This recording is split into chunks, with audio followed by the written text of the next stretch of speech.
Marcus Deveraux had never lost a fight in his life. Not a real one, anyway. He had fought his way out of a crumbling neighborhood in Detroit, where the streetlights went out more often than they worked. He had fought through nights of sleeping on a friend's couch with $30 in his pocket, and a construction job that paid barely enough to cover the bus fare. He had fought through failed bids, stolen contracts, dishonest partners, and a car accident at 29 that should have ended him but instead left only a thin scar along his jaw, a permanent reminder that he was harder to break than most people expected. By the time Marcus turned 38, he owned 3 real estate development companies, employed over 400 people, and had a reputation that arrived in a room before he did. People described him the same way everywhere he went, in boardrooms, on job sites, at industry dinners. Focused, decisive, immovable. He was not cruel, he was fair with his workers, honest in his dealings, and generous when someone genuinely needed help. But there was a wall around him that no one had ever fully crossed. He kept relationships short and uncomplicated. He kept his personal life clean of anything that could pull at him. He had built his success on one silent rule that he had never spoken aloud but lived by every single day: never let anything matter too much. It had worked perfectly, for a very long time. Liko. He met Serena Okafor on a Thursday evening at a business gala in Chicago. He had not wanted to go. His assistant had convinced him that it was important for visibility, and so he had put on a dark suit, shown up, shaken hands with people he would forget by morning, and found a quiet corner near the window to wait out the remainder of the evening with a glass of water. Serena walked up to him with a small plate of food and a calm expression, and without any introduction said, "The structural design of your River North development is going to give you problems in about 4 years. The load distribution on the east side is off." He looked at her. "Excuse me?" "I read the project profile in the industry brief last month," she said simply. "I am a structural engineer. I noticed it then, and thought someone should mention it." She was not nervous. She was not trying to impress him. She said it the same way someone might mention that a car has a flat tire, not as an attack, not as a challenge, just as a fact that seemed worth sharing. He asked her to explain. She did, clearly and precisely, using her fork to draw an invisible diagram in the air between them. He asked her a follow-up question. She answered it without hesitation. He pushed back on one point, certain she was wrong. She was not wrong. She showed him exactly why, and she was patient about it, which somehow made it worse, and better at the same time. By the end of that conversation, he had offered her a consulting contract. She had read it, handed it back, and suggested 3 changes. He had agreed to all of them. He told himself it was a smart business decision. Inzer. She joined the project in October. They worked together twice a week at first, then 3 times a week, then nearly every day as the development entered a more complex phase. She moved through his world without being changed by it. His senior staff, who were used to adjusting their tone around Marcus, found that Serena simply did not operate that way. She was respectful to everyone, and adjusted for no one. She said what she meant. She meant what she said. She finished her work ahead of schedule, and never once asked for praise. Marcus noticed everything. He noticed the way she organized her notes by hand in a blue notebook. He noticed that she drank her coffee black and that she always held the elevator for whoever was walking toward it, even from far away. He noticed that she laughed easily, and that when she disagreed with someone, she did it in a way that left the other person's dignity completely intact. He asked her to dinner in December. She said yes, and then said, "As colleagues, I do not mix work with anything more complicated while the contract is active." He respected that more than he expected to. They had dinner as colleagues.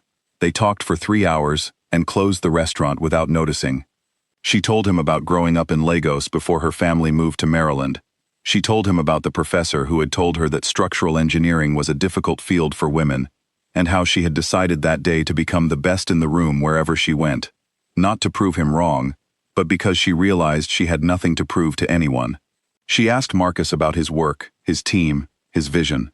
She did not ask about his personal life, and somehow that made him want to talk about it. He told her things he had not told anyone. Small things, mostly. The neighborhood, the couch, the $30. She listened without offering pity, which was exactly right. When the project contract ended in February, Marcus called her the next morning. "The contract is finished," he said. "I know," she said. "So dinner," he said. She laughed. "Yes, dinner." Mutt. What followed was unlike anything Marcus had experienced before, because he had made sure, his entire life, that he would never experience it. They spent time together slowly, without rush. She cooked for him occasionally, and let him try to cook for her even though he was not good at it. She introduced him to her friends, who were warm and funny and not at all impressed by him, which he found quietly refreshing. He took her to a small jazz club in the West Loop on a rainy Saturday, and watched her close her eyes during the trumpet solo, and felt something shift inside his chest that he did not have a name for. He called it companionship. She called it whatever you need it to be. And she said it without bitterness, because she understood, without being told, that he was a man still learning how to let things matter. For 2 years, they built something real. It was not perfect. Marcus was sometimes distant when he should have been present. He worked too many Saturdays. He canceled plans with explanations that were technically valid and emotionally insufficient, but he always came back. He always showed up eventually. And Serena, who was patient without being passive, would tell him when something bothered her, and he would listen, and things would be better for a while. The trouble was that, for a while, kept getting shorter. There was a dinner in February, the 2nd February of their relationship. Serena had spent 3 days planning it. It was the anniversary of the night at the restaurant where they had talked until the lights went off. She had made a reservation at the same place. She had bought a new dress. She had told him the date weeks in advance, and he had nodded and said he had it. He did not come. His phone was on silent in a conference room, where a meeting had run 4 hours long, and by the time he called, she was already home. She answered, and she was calm. She was always calm. She told him what had happened, and he explained, and she said she understood, and they said goodnight. But something had changed, not dramatically, not loudly, just quietly, the way water shifts when the temperature drops, and it begins to turn to something harder. 3 weeks later, on a Tuesday evening, Marcus came home to find the apartment different. He noticed it before he could say what was wrong. Something in the air, something in the particular stillness of the rooms. He walked to the kitchen. There was a note on the counter. It said, "I don't need a king. I needed a partner. I hope you find out the difference before it costs you more than this." Her key was beside the note. Marcus stood in the kitchen for a long time. He read the note twice. He put it down. He opened the refrigerator, closed it without taking anything, and went to sit on the couch. He told himself he was fine. He sat there for 4 hours. He was not fine.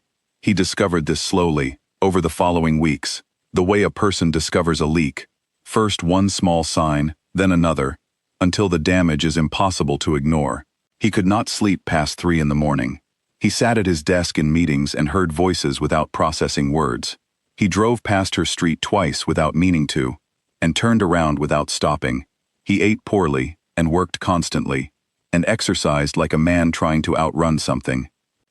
His oldest friend and business partner, Darnell, watched this for 3 weeks before he said anything. When he finally did, they were sitting in Marcus's office after everyone else had gone home. Darnell looked at him for a long moment. "You have been afraid your whole life," Darnell said. "You were just afraid of the wrong things." Marcus did not answer. "You were never afraid of hard work or failure or starting over. You were afraid of needing someone, and the moment you had something worth keeping, you made sure you could not be accused of holding on too tight." Marcus looked out the window at the city below. "She waited a long time," Darnell said quietly. "That is all I will say." No. He started seeing a therapist in March. He told no one except Darnell. He walked into the first session with the energy of a man sitting across a negotiating table, prepared to give as little as necessary. By the 3rd session, he was talking about his father. His father had been a strong man in the physical sense, large, capable, skilled with his hands.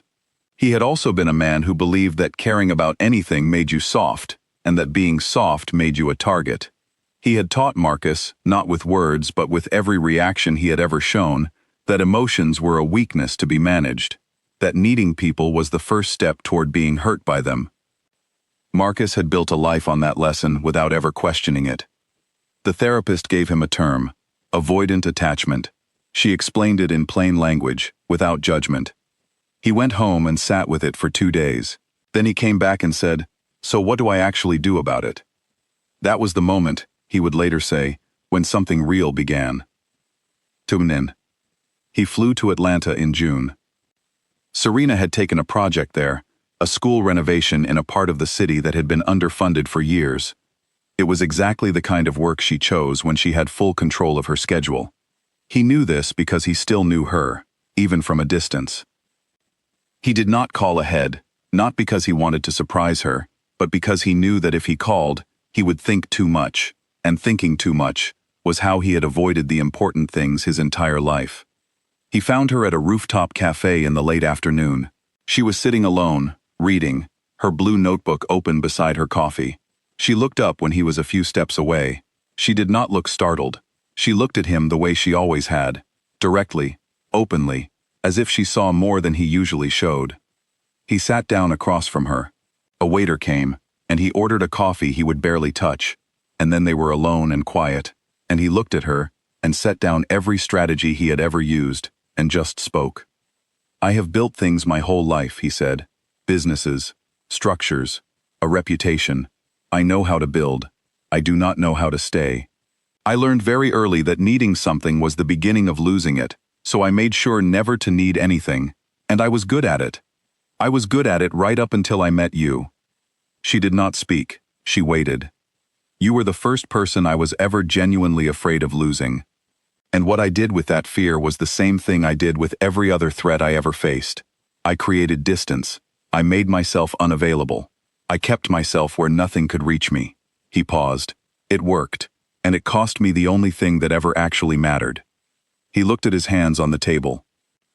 "I am not here to ask you to come back. I am here because you deserved to hear that I understand what I did, and I am sorry. You deserved better from me, and I know it." The city was golden in the late afternoon light. A warm breeze came across the rooftop. Serena was quiet for a moment that felt very long. Then she said, "I knew who you were when I chose to stay. I was not blind to the walls. I thought I could wait them out." She paused. "I could not, and I had to choose myself." "You were right to," he said. She looked at him carefully. She was searching for something. She found it. "You are different," she said. "I am trying to be." She was quiet again. Then she said, "I have been good here, Marcus. I want you to know that. I am not waiting for anyone. I built a life here that belongs to me." "I know," he said. "It suits you." She looked at him for a long time. "I am not the same person who left that note on your counter." "Neither am I," he said. "I am hoping that is a reason, not an obstacle."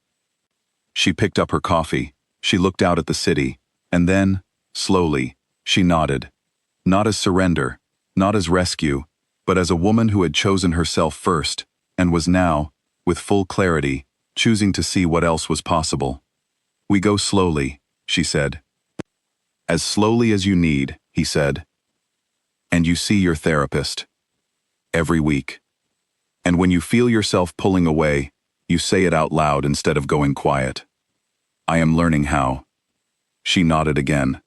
"Okay." Not. They did not become a perfect story. They became a real one. Marcus still worked long hours. He still went quiet sometimes when he should have spoken. But now, when he noticed himself pulling back, he said it. "I am in my head right now. Give me an hour." And that small act of honesty was worth more than any grand gesture he could have made. Serena remained exactly herself. She did not shrink or expand to fit him. She remained the woman who held elevator doors, corrected bad load calculations, and laughed with her whole face. On a Thursday evening, a regular Thursday, nothing special, Marcus stood in her kitchen, attempting to cook pasta, while she sat on the counter, telling him that he was using too much salt. He looked at her. She looked back. They were both laughing. He had led companies. He had rebuilt after ruin. He had survived things that were meant to finish him. None of it had required as much courage as learning, finally, to stay. The man who feared no enemy had met the one thing that could truly reach him. Not a rival, not a loss, not a threat of any kind. Just a woman who had known her own worth all along, and a man who had to lose her to understand his.